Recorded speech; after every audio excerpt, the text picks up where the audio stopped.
కార్తీక మాసంలో పౌర్ణమి తిథికి చాలా శక్తి ఉంది. 2025 సంవత్సరం నవంబర్ 5వ తేదీ బుధవారం కార్తీక పౌర్ణమి వచ్చింది. కార్తీక పౌర్ణమికి ఉన్న గొప్పతనం ఏంటంటే, ఇది శివుడికి లక్ష్మీనారాయణలకి ఇష్టమైన రోజు.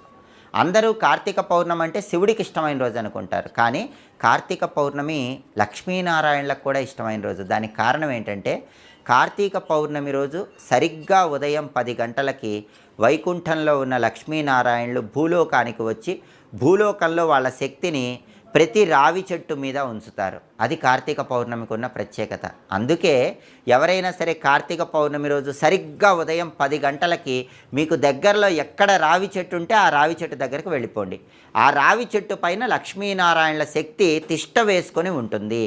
అందుకని అక్కడ చక్కగా ప్రమిదలో ఆవు నెయ్యి కానీ నువ్వుల నూనె కానీ పోసి దీపాన్ని వెలిగించుకోవటం, రావి చెట్టు దగ్గర బెల్లం ముక్క